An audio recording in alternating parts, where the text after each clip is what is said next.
आगे सतनाम के ऊपर साहब ने बहुत सुंदर समझाया है। मूल नाम निज सार है, मूल नाम निज सार है, सब ही नाम को सार,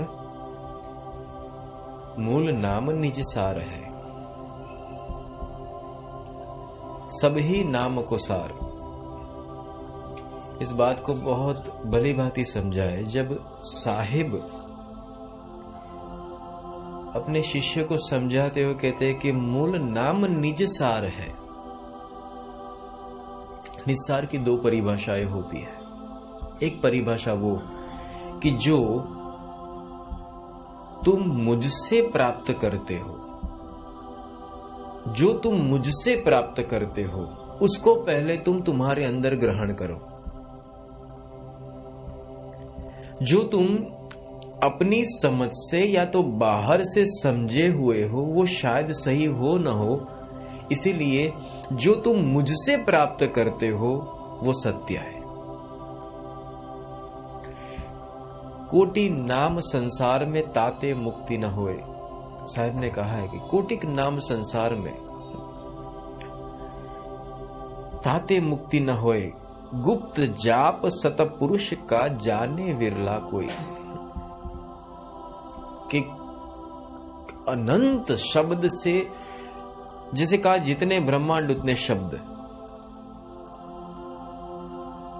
कौन सा शब्द सत्य है? दूसरी परिभाषा अगर शब्द की समझाई जाए तो शब्द की परिभाषा में ऐसा भी कहा गया है, जैसे इस जगत के अंदर शब्द तो अक्षरों से बनाया गया है।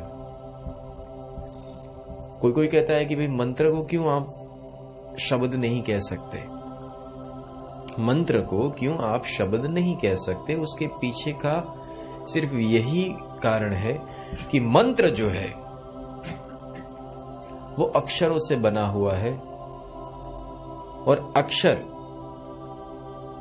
उसकी परिभाषा में बताऊं, जैसे आप कोई शब्द का उपयोग करते हो, ओम ह्रीं क्लीं चामुंडाय विच्चे, एज फॉर एग्जाम्पल, तो उसकी दूसरी परिभाषा है कि जो आप बोले, बोलने के बाद वो बंद हो गया,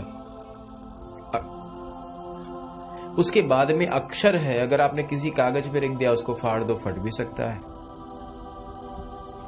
यहां तक कि आप मुख से बोलते हो उसको, पर जब मुख बंद हो गया, मुख से बोलना बंद हो गया, फिर बाद में आप बोल नहीं सकते। कोई कहता है मन में, हाँ मन में भी जप सकते हो, पर मन भी तो विश्राम लेता है। इसलिए सत्य नाम की परिभाषा बहुत अलग है। मुख से ना जपू, ना कर से जपू, ना उर से जपू, में नाम नाम हमारा जप करे, हम पावे विश्राम। इसमें जपने की कोई जरूरत नहीं है। साहब ने इसके लिए बहुत सुंदर कहा है कि बिना रसना सौ सौ धुन होई, मुख की हाजत नाही। मुख से बोला जाना, उसको तो हाजत के साथ कहा गया है कि वो तो हाजत बराबर है, मिलता कुछ नहीं है। तो गुप्त नाम कैसा है? जो अखंडित है, अनंत ब्रह्मांडों से उतरकर यहां आता है, उसे बोलने की जरूरत क्यों रहती है? क्यों? अब दूसरी महत्व की बात बताऊं। जिस साधन, निरंजन के साधन के द्वारा जो उच्चारा जाए, काल पुरुष निर्मित जो साधन के द्वारा उच्चारण किया जाए, वो शब्द नहीं हो सकता। काल पुरुष का साधन कौन है? एक तो पंच महाभूतों से बना हुआ तुम्हारा शरीर, दूसरा कौन है? मन। मन से समझकर शरीर के द्वारा जो उच्चारण किया जाए वो सत्य नाम नहीं हो सकता, वो शब्द नहीं हो सकता। वो पर कौन सा शब्द? सत्य पुरुष का। मुख द्वारा या तो शरीर द्वारा जो नाम का उच्चारण होता है या तो लिखा जा सकता है, वो निरंजन कृत हो सकता है, काल पुरुष कृत हो सकता है, परमात्मा कृत नहीं, सत्य पुरुष कृत नहीं। इसलिए इस बात के ऊपर भार दिया जाता है। अजपा सिमरन अजपा सिमरन का है। अजपा सिमरन मतलब अवत्ता जप, जो जपा न जाए ऐसा सिमरन, जो जपा न जाए ऐसा जप, जिसे तुम्हें जपना नहीं है। अजप, जो जपा न जाए ऐसा जप, उसको अजपा सिमरन कहते। जप मतलब जपना, अजप मतलब जो जपा न जाए वो सिमरन। और वो गुप्त सिमरन है। उस गुप्त सिमरन की परिभाषा आगे बहुत सारी है।